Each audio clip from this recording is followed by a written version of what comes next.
أعوذ بالله من الشيطان الرجيم. بسم الله الرحمن الرحيم. ولقد يسرنا القرآن للذكر فهل من مدكر.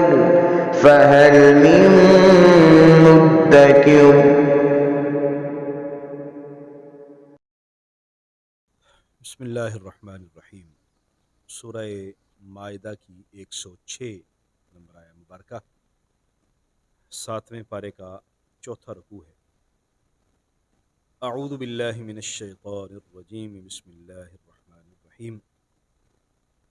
یا ایہا الذین آمنوا شہادۃ بینکم اذا حضر احدکم الموت حین الوصیۃ اثنان ذوا عدل منکم او آخران من غیرکم ان انتم ضربتم فی الارض فاصابتکم مصیبۃ الموت۔ سورہ مائدہ کی یہ آیہ مبارکہ ایک اہم واقعہ سے متعلق ہے اور ہمارے لیے کچھ اصول اور مسئلے میں رہنمائی بھی فرما رہی ہے۔ وہ واقعہ یوں ہے کہ ایک مسلمان کسی سفر پر روانہ ہوا اور اس کے ساتھ 2 اور لوگ بھی تھے، مدینہ کے رہنے والے۔ جب وہاں پہنچے شام کے علاقے میں تو وہ مسلمان وہاں بیمار ہو گئے اور اس کو محسوس ہوا کہ اب میری موت کے دن قریب ہیں۔ انہوں نے کیا کیا کہ ایک اپنے جو سامان تھی، تجارتی سامان وغیرہ جو کچھ بھی تھا، یا اپنے ساتھ سفر کی جو بھی چیزیں تھیں، اس کی ایک فہرست بنائی۔ قیمتی چیزیں تھیں اس میں اور قیمتی سامان بھی تھا، اس کی فہرست بنائی اور وہ فہرست جو ہے اپنے سامان میں چھپا دی، اور وہ سامان پیک کر دیا، اور جو 2 ساتھی ساتھ تھے ان کو کہا کہ آپ یہ میرا سامان ہے، میرے گھر میں پہنچا دینا، مجھے محسوس ہو رہا ہے کہ میری موت قریب ہے۔ ایسا ہی ہوا، وہ مسلمان انتقال کر گئے، اور وہ جو دوسرے مذہب کے 2 لوگ تھے وہ واپس آئے۔ جب انہوں نے سامان وغیرہ کو درمیان میں دیکھا تو ایک خوبصورت برتن جو بڑا مہنگا تھا، نقش و نگار ہوئے تھے، وہ ان کو پسند آیا، وہ نکال لیا۔ انہوں نے نکال کے جب واپس مدینہ پہنچے تو ان کے گھر میں جا کے انہوں نے سامان پہنچا دیا کہ آپ کے جو صاحب ہیں وہ اس دنیا سے رخصت ہو گئے ہیں، بدیل ان کا نام تھا، تو یہ ان کا سامان ہے، یہ لے لیجیے۔ انہوں نے سامان دیکھا، سامان کو دیکھتے ہوئے اندر سے لسٹ بھی مل گئی۔ جب انہوں نے لسٹ دیکھی تو دیکھا کہ یہ ایک چیز تو کم ہے، جو قیمتی چیز تھی وہ نہیں ہے اس میں۔ انہوں نے ان سے پوچھا کہ وہ چیز کدھر ہے؟ انہوں نے کہا جی ہمارے پاس تو ہے نہیں۔ انہوں نے کہا کہ لسٹ میں تو موجود ہے۔ انہوں نے کہا جی ہمیں علم نہیں ہے وہ لسٹ میں موجود ہے یا نہیں ہے، لیکن ہمیں پتہ نہیں۔ انہوں نے قسم کھا لی، قسم کھا کے کہا کہ ہمیں نہیں پتہ۔ بہرحال بعد میں معاملہ جو ہے وہ نبی کریم صلی اللہ علیہ وسلم کی بارگاہ میں پیش ہوا تو انہوں نے کہا جی نہیں، ہمیں سامان کا نہیں پتہ۔ کچھ عرصہ گزرا تو وہی جو برتن تھا وہ مکہ المکرمہ میں کسی شخص کے ہاں انہوں نے دیکھ لیا، اس کو پکڑ لیا کہ یہ تو ہمارا سامان ہے۔ انہوں نے کہا کہ یہ سامان جو ہے وہ مجھے تو فلاں 2 لوگوں نے فروخت کیا، انہوں نے مل کر جو ہے اس کو فروخت کر دیا تھا۔ تو وہ پکڑا گیا، پھر نبی کریم صلی اللہ علیہ وسلم کی بارگاہ میں دوبارہ حاضری ہوئی، اور وہ جنہوں نے پہلے قسم کھائی تھی، نبی کریم صلی اللہ علیہ وآلہ وسلم نے اہل خانہ کو کہا، تو اہل خانہ نے پھر دوبارہ قسم کھائی کہ یہ سامان ہمارا ہے اور بالکل لسٹ کے مطابق ہے اور ہم اس کو پہچانتے ہیں۔ پھر حضور صلی اللہ علیہ وسلم نے اس سے پیسے لے کر ان کو واپس کیا۔ تو یہ واقعہ سارا جو ہے وہ اس حوالے سے، اور ان آیات مبارکہ کو میں اس لیے واقعہ پہلے بیان کر دیا تاکہ ان آیات کو سمجھنا آسان ہو۔ تو یہ گویا کہ ایک نصیحت ہے کہ جب کوئی شخص کسی جگہ پر جائے اور وہاں محسوس ہو کہ اب میری زندگی کے ایام تھوڑے ہیں، تو 2 گواہ وہاں پر بنا لے اور اپنی جو وصیت وغیرہ ہے وہ کر دے۔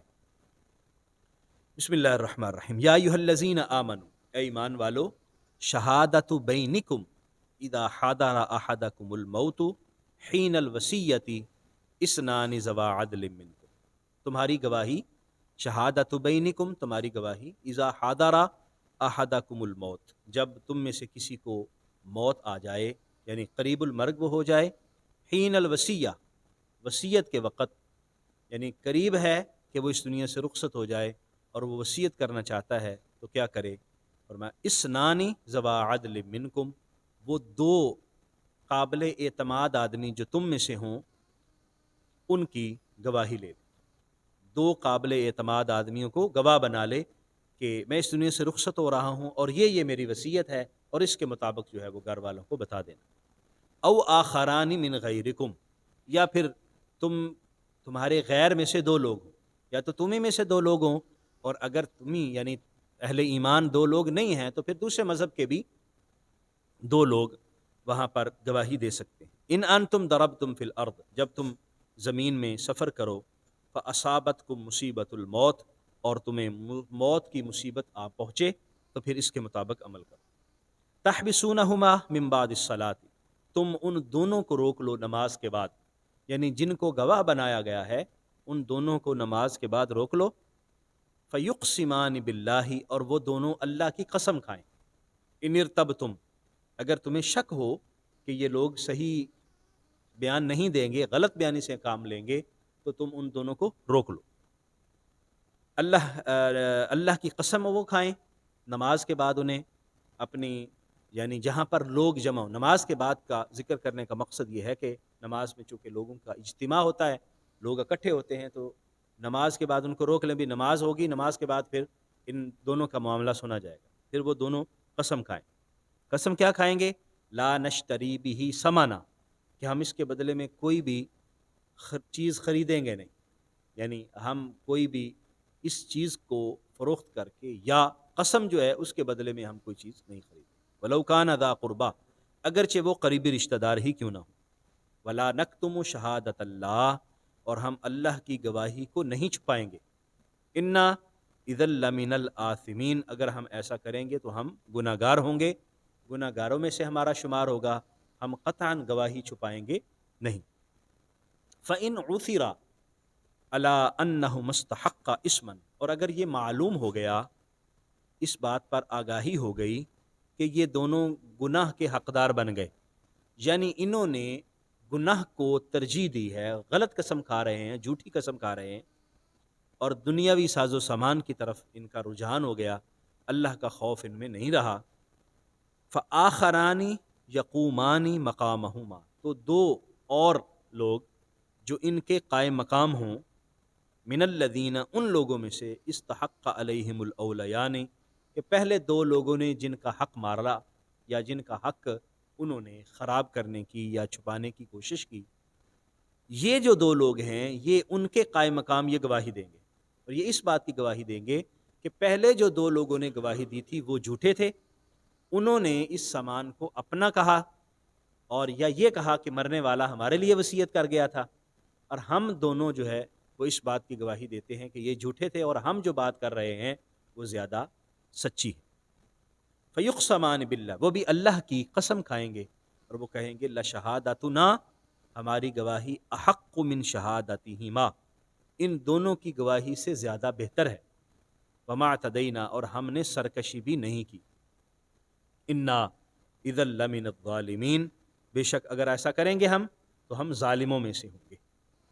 آپ دیکھ رہے ہیں کہ ایک شخص اس دنیا سے رخصت ہو رہا ہے اور وہ اپنے سامان کی وصیت کرنے والا ہے، تو کتنی زیادہ اہمیت کے ساتھ یہ بات بتائی گئی کہ وہ دو گواہ بنیں۔ پہلی بات تو یہ ہے کہ وہ سچ بولیں، جھوٹ سے کام نہ لیں، اور وہ پہلے تو مسلمان ہوں، اگر نہ ہوں تو دوسرے وہاں پر بامر مجبوری دوسرے مذہب کے لوگ، عیسائی، یہودی یا کوئی بھی، وہ گواہ بن جائیں اور وہ حلف اٹھا کے جو کچھ بھی اس نے وصیت کی تھی حلف اٹھا کے وہ بات کریں۔ قسم کا درست ہونا اور سچی قسم کا استعمال یہ کتنا زیادہ اہم ہے، یہ آیت مبارکہ کا مزاج ہمیں بتا رہا ہے۔ اللہ کریم اس بات کو پسند نہیں کرتا لوگ جھوٹی قسم کھائیں یا غلط بیانی سے کام نہیں، صرف جھوٹ بولنا ہی غلط ہے۔ نبی کریم صلی اللہ علیہ وآلہ وسلم نے جھوٹ کے حوالے سے بڑی سختی سے منع فرمایا، قرآن مجید کے اندر منع کیا گیا، اور جو شخص جھوٹا ہے اس پر لعنت کا ذکر کیا گیا۔ اب ایک شخص جھوٹ بولتا تو ہے ہی، لیکن وہ جھوٹی گواہی دیتا ہے یا جھوٹی قسم کھاتا ہے، آپ اندازہ لگائیے کہ وہ کتنا بڑا جرم ہوگا۔ اور ہمارے ہاں عام طور پر اس بات کو کوئی اہمیت ہی نہیں دی جاتی۔ جھوٹی گواہی آج کل تو ویسے بھی آدمی چند ہزار روپے پہ جھوٹی گواہی دینے کے لیے تیار ہے۔ عدالتوں میں آپ جائیں، وہاں پر لوگ موجود ہیں، آپ کو اپنا آئی ڈی کارڈ بھی دے دیں گے، آپ کو ساری معلومات بھی دے دیں گے، اور واقعہ کا ان کو کوئی علم بھی نہیں ہوگا، جیسے آپ کہیں گے ویسے قسم بھی کھا دیں گے، ویسے گواہی بھی دے دیں گے، وغیرہ وغیرہ۔ یہ ساری چیزیں ہم دیکھ رہے ہیں، ان چیزوں کی بڑی بے برکتی ہوتی ہے، اور اللہ کریم کو یہ ساری چیزیں ناپسند ہیں۔ اس لیے ان آیات مبارکہ میں تفصیل کے ساتھ ان چیزوں کو بتایا۔ ذالک ادنی ان یأتوا بالشہادۃ علی وجہہا، اور یہ زیادہ مناسب ہے، یہ زیادہ بہتر ہے کہ وہ گواہی اسی طرح دیں جیسے واقعہ ہے، واقعے کے مطابق گواہی دیں۔ او یخافوا، یا پھر ان کو یہ خوف ہو، ان ترد ایمان بعد ایمانکم، کہ ہماری قسموں کے بعد قسموں کو لٹا دیا جائے، یعنی جو انہوں نے قسمیں کھائی ہیں ان کے بعد پھر اور لوگوں سے بھی قسم لی جا سکتی ہے۔ ان کو اس بات کا خوف اور ڈر ہو، ان کو اس بات کی پریشانی ہو کہ اگر ہم نے گواہی دے دی یا قسم کھا لی اور پھر بعد میں یہ ظاہر ہوا کہ ہماری قسم جھوٹی تھی، تو پھر دوبارہ جو ہے وہ دوسرے لوگوں سے قسم لے کر ہمیں جھوٹا قرار دیا جائے گا، اور سارے معاشرے کے اندر ہمیں شرم کا سامنا کرنا پڑے گا اور رسوائی ہوگی۔ ان کو اس بات کا احساس ہونا چاہیے۔ واتقوا اللہ، اور ساری جو چیزیں بیان فرمائی گئیں ان میں اللہ تعالیٰ سے ڈریے، اللہ کا تقوی اختیار کرو۔ واسمعوا، اور اچھی طرح سن لو باتیں، اچھی طرح غور سے توجہ کے ساتھ اللہ کے احکامات کو سماعت کر لو۔ واللہ لا یہدی القوم الفاسقین، اور اللہ کریم فاسق قوم کو ہدایت نہیں دیتا۔ فاسق جو نافرمان ہیں، جو اللہ کے حکم کی فرمانبرداری نہیں کرتے اور اس کو ہوا میں اڑا دیتے ہیں، اس کو اہمیت نہیں دیتے، اور میں اللہ کریم پھر ان سے اپنی نظر کرم بھی دور فرما دیتا ہے، پھر ان کو ہدایت بھی نہیں ملتی۔ اس لیے ان آیات مبارکہ کا اگرچہ ایک واقعہ کے ساتھ تعلق ہے، لیکن ہمیں یہ بات سمجھائی گئی کہ ہمیں ہمیشہ سچ کا ساتھ دینا چاہیے، سچ بولنا چاہیے، گواہی دینی پڑی تو سچی گواہی دینا چاہیے، کہیں قسم دینی پڑ جائے تو سچی قسم کھائی جائے، کبھی بھی غلط بیانی سے کام نہ لی جائے، نہ ہی اپنے رشتہ داروں کے لیے، نہ ہی اپنے دوست اقارب کے لیے، نہ ہی کسی اور کے لیے، بلکہ ہمیشہ سچ کا ساتھ دیا جائے، کیونکہ سچ ہی ہمیشہ کامیاب ہوتا ہے۔ اللہ کریم ہمیں سمجھنے کی توفیق عطا فرمائے، آمین۔ وآخر دعوایا ان الحمد للہ رب العالمین۔